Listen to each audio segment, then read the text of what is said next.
నమస్కారం మీడియా మిత్రులకు, సూర్యాపేట పట్టణ పుర ప్రముఖులకు, ప్రజలందరికీ నమస్కారం. గత ఈ 10వ తారీఖు నుంచి నిన్నటి వరకు 28 వరకు జరిగినటువంటి అన్ని కూడా గమనిస్తున్న ప్రజలందరూ మేము అవిశ్వాసం పెట్టాలని చెప్పేసి చైర్మన్, వైస్ చైర్మన్ మీద నిర్ణయం తీసుకొని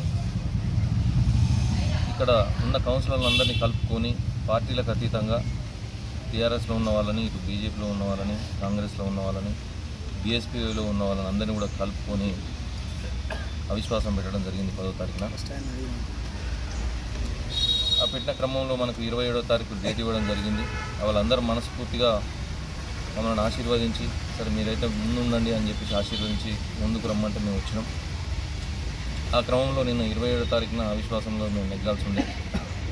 మా దాంట్లోనే ఒక వ్యక్తి డబ్బులకు అమ్ముడు పోయి మా అందరి జీవితాలు ఈరోజు రోడ్డు పాలు చేసిండు. ఆ వ్యక్తి నిన్న మాట్లాడే క్రమంలో నాకు చైర్మన్ అవకాశం ఇవ్వలేదు కాబట్టినే నేను ఈ పని చేసిన, నేను దాంట్లోకి పోలేదు అని చెప్పి చెప్తున్నాడు. మరి పెట్టే రోజును, సంతకం పెట్టే రోజు ఏ ఆలోచన చేసుకుని సంతకం పెట్టాం? మరి నిన్న ఎందుకు రాలేదు? నిజంగా నీకు అదే కావాలని ఉంటే ఈరోజు చైర్మన్, వైస్ చైర్మన్ని రాజీనామా చేయమనండి. అదే పావని కృపాకర్ గారిని మేము చైర్మన్ ఎన్నుకోవడానికి మేమందరం కూడా సిద్ధంగా ఉన్నాం. అట్లా సాధ్యమైతే ఖచ్చితంగా అట్లా చేద్దాం, మేమందరం కూడా సహకరిస్తాం. ఇక అది పక్కకు పెడితే నిన్న నువ్వు రాకపోగా, సరే మేము మా ఇంటి ముందర మీరు ధర్నా చేసినప్పుడు నేను ఒక కౌన్సిలర్గా, మా మిసెస్ కౌన్సిలర్, ఒక కౌన్సిలర్గా మేము ఈ ప్రజాస్వామ్యంలో అవిశ్వాసం పెట్టవచ్చు అనేది రాజ్యాంగంలో ఉన్నది. ఇదే అంబేద్కర్ గారు రాసిన రాజ్యాంగంలో అవిశ్వాసం పెట్టుకోవచ్చు అనేది ఉన్నది.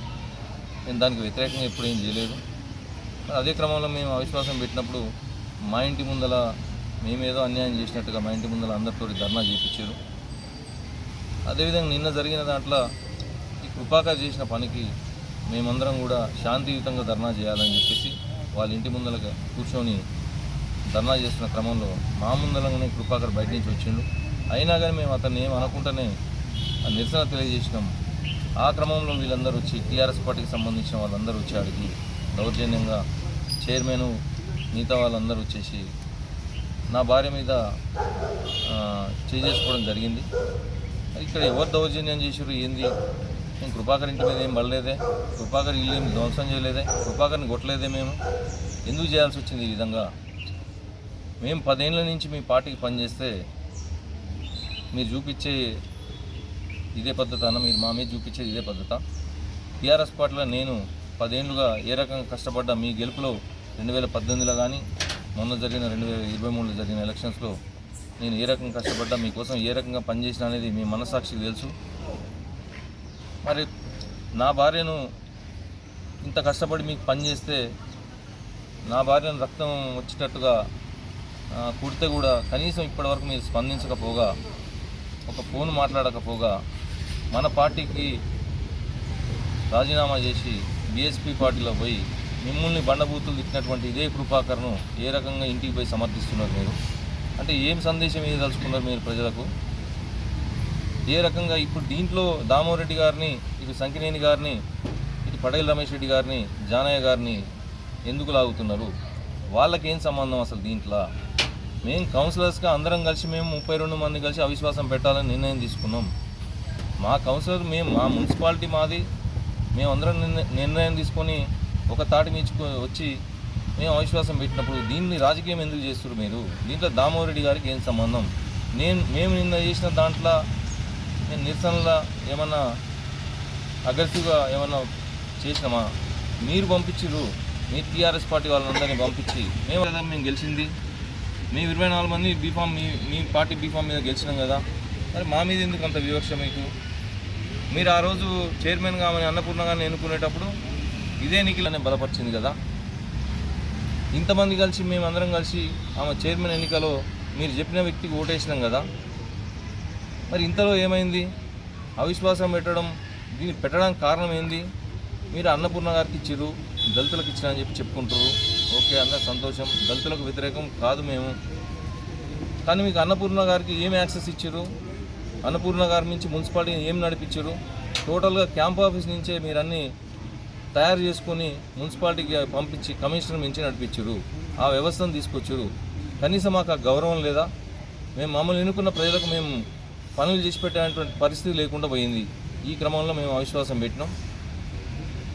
మీరు కనీసం మా దాంట్లో ఏదైనా కౌన్సిలర్కి ఏదైనా జరిగితే ఏ సందర్భంలో కూడా స్పందించని మీరు మన దాంట్లో ఈ కుమ్మన్ రేణుక అనే కౌన్సిలర్ భర్తకు రాజేందర్కి యాక్సిడెంట్ అయ్యి తలబగిలి చనిపోయే పరిస్థితులు ఉంటే మందలిచ్చిన పాపన పోలేను మీరు. అటువంటి మీరు నిన్న మన పార్టీ కానీ కృపాకర్ ఇంటికి పోవడం ఏంది? వాళ్ళకి ఏదో జరిగిందని మీరు మందలియడం ఏంది? అంటే మీ ఇదంతా ప్రజలు గమనిస్తున్నారు. మీరు ఎవరికి ఏం తెలియదు, చైతన్యవంతులు సూర్యాపేట అది అని ఏదో చెప్తున్నారు, కానీ నిజంగా సూర్యాపేట ప్రజలు చైతన్యవంతులే. అందరూ గమనిస్తున్నారు దీన్ని. మీ రాజకీయం మీరు ఏం చేస్తున్నారని గమనిస్తున్నారు. మీరు దయచేసి మీ పార్టీగా గుర్తించకపోగా, మీ పార్టీలో గెలిచినందుకు మమ్మల్ని గుర్తించకపోగా దాడులు చేయడం అనేది కరెక్ట్ కాదు. ఇప్పుడు నిన్న జరిగిందేందో అందరికీ తెలుసు. దాన్ని వక్రీకరించే ప్రయత్నం చేయకండి. మీకు 10 ఏళ్ళు పనిచేసినందుకు గాను మీకు మీ పార్టీకి దండమన్న మమ్మల్ని వదిలేయండి. మేము 32 మందిని ఇదే పద్ధతిలో మా 32 మందిని ఇదే పద్ధతిలో మున్సిపాలిటీలో మా గలాన్ని వినిపిస్తాం.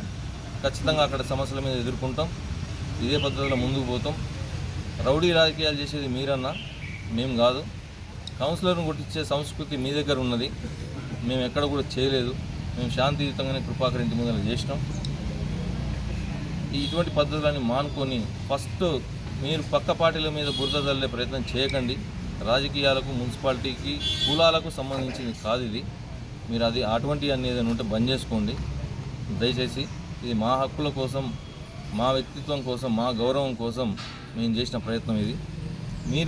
మేము ఇక్కడ పెట్టిన 32 మంది సంతకాలు పెట్టిన కౌన్సిలర్లు అందరి కాడికి ఎవరి దగ్గరికి ఎంతెంత పంపించారో, ఏ బ్యాగ్ పంపించారో 10 లక్షల నుంచి 50 లక్షలు 60 లక్షలు వరకు అది వెళ్ళిపోయింది.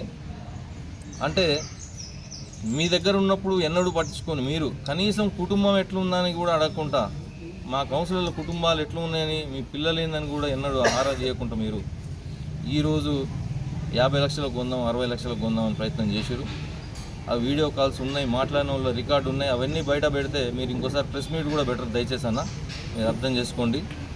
ఎవరెవరికి ఎన్నిసార్లు ఫోన్ చేసిరు, మంత్రి గారు మాట్లాడతాడు, దీన్ని పైసలు ఇస్తా అంటున్నాడు, మీ ఇంట్లో పెట్టినాకనే మీరు రండి అని చెప్పేసి అందరికి ఆఫర్ చేసిరు. అవన్నీ కాల్ రికార్డ్స్ ఉన్నాయి, ప్రూఫ్స్ ఉన్నాయి. మీరు ఎవరితో మాట్లాడారో ఆ వాయిస్ రికార్డ్స్ కూడా ఉన్నాయి. దయచేసి దీన్ని ఇంతటితో వదిలేయండి. మీకు చెప్పదలుచుకుంది ఒకటే, మేము మా ప్రజాస్వామ్యబద్ధంగానే మేము చేస్తున్నాం. దీన్ని రాజకీయాలకు దామోరెడ్డి గారికో, సంకినేని గారికో, లేకపోతే జానయ్య గారికో, రమేష్ రెడ్డి గారికో దయచేసి ఇది పుయ్యొద్దు. కాబట్టి ప్రజలందరూ దీన్ని గమనించి, మేము మా దగ్గర ఉన్న 31 మందిని ఒక్కడు పోయింది దీంట్లోకి వెళ్ళి 32ల 31 మందిని, దీంట్లో ఎస్సీలు ఎస్టీలు 9 మంది ఉన్నాం. 4 ఎస్సీలు ఉన్నారు, 5 ఎస్టీలు ఉన్నారు. మరి ఎవ్వరు కూడా ఇటువంటి పైసలకు ఆశపడకుండా ప్రజలకు ఏదో చేయాలనే ఉద్దేశం మీద ఇటువంటివి పెట్టడం జరిగింది. మీరు ఈ కౌన్సిలర్ కొనే సంస్కృతి అనేది బంద్ చేయండి అన్న. కౌన్సిలర్ని ఎంత పెట్టైనా కొనొచ్చు అనే ఆలోచన మీకు మైండ్లో ఉన్నట్టుంది. అది లేదు అని చెప్పేసి మేము నిరూపించుకున్నాం ఈరోజు. మాది పైసల గురించి కాదు మా పోరాటం, ఇక్కడ మా ఆత్మగౌరవం సంబంధించిన విషయం. సరే మంచో చెడో జరిగింది, గెలవనంత మాత్రాన మేమేమి వెనక్కి తగ్గేది లేదు. మా పోరాటం కంటిన్యూషన్ ఇదే విధంగా ఉంటుంది. మా మున్సిపాలిటీలో మా ప్రజల కోసం, మా వార్డులో ఉన్న సమస్యల కోసం ఖచ్చితంగా కొట్లాడతాం. నువ్వు చైర్మన్ నేను కౌన్సిలర్లను పట్టించుకుంటా అని చెప్పి అంటున్నావు. నువ్వు అవిశ్వాసం ఎందుకు పెట్టారు? నేను కౌన్సిలర్ని పట్టించుకున్నాను. ఇదేనా పట్టించుకునే విధానం? కౌన్సిలర్ను ఇట్లైనా పట్టించుకోవడం అంటే రక్తం వచ్చేటట్టు చేస్తారా కొట్టి? ఇంకా జరుగుతుంది ఏంది పరిస్థితి? నీకు ఓటు వేసినందుకు, నిన్ను బలపరిచినందుకు నువ్వు చేసే పద్ధతి ఇదా? ఇట్లా బలంగా కుక్కబట్టి నిన్న మెడలో ఉన్న కుశల తాడు కూడా తెంపుకొని పోయారు. ఎవరు ఇక్కడ రౌడీజం చేసింది? ఎవరు దుర్మార్గంగా ప్రవర్తించింది? ఎవరు పంపిస్తే వచ్చారు వాళ్ళంతా? ఏ పార్టీ మేము అసలు? మీరు ఏ రకంగా ప్రవర్తిస్తారు? మళ్ళీ పైపెచ్చు నిన్న వాళ్ళ ఇంటికి పోయి మళ్ళీ ప్రెస్ మీట్ పెట్టడం ఏంది? ఇక్కడ ప్రజలకు మీరే చెప్తారు చైతన్యవంతులు అని చెప్పేసి, అంత మాత్రం అర్థం కావట్లేదా? పైసల కమ్ముడు పోలేదని చెప్పుకుంటున్నా ఆయన. నీ వార్డులో నువ్వు బీఎస్పీకి ఎట్లా పోయినావో, అయ్యాలు ఎందుకు పార్టీ మారినావో, ఇదే జగదీష్ రెడ్డి గారిని ఏమని మాట్లాడినావో, నీకాడ పైసలు అడిగిందని చెప్పిండు ఒక ఇంటర్వ్యూలో. నా దగ్గర పైసలు అడిగిండు జగదీష్ రెడ్డి అని చెప్పిండు. అటువంటి వ్యక్తికి నువ్వు ఇవ్వాలా? మమ్మల్ని కాదని చెప్పేసి మీరు వాళ్ళ ఇంటికి పోయి మందలేయడం ఏంది? కనీసం మాకు మానవత్వం ఉండదన్న. 10 సంవత్సరాలు పార్టీకి పనిచేస్తే అరే ఏం జరిగింది, ఏంది, ఎట్లా ఉన్నదని అని అడగరా? బయటి పార్టీలు వచ్చి అటువంటిది చూసిపోతున్నారు, మందలిస్తున్నారు. ఇది పార్టీలకు సంబంధించిన విషయం, అది మా మున్సిపాలిటీకి సంబంధించిన విషయం. మేము మా గౌరవం కోసం కొట్లాడుతున్నాం. మీ పార్టీ మీద, మీ బీఫామ్ మీద గెలిచిన వాళ్ళు మేము మందలిచ్చేటువంటి సంస్కారం కూడా లేదన్నా. జగదీష్ రెడ్డి గారు, ఇది మీ విఘ్నతకి మేము వదిలేస్తున్నాం.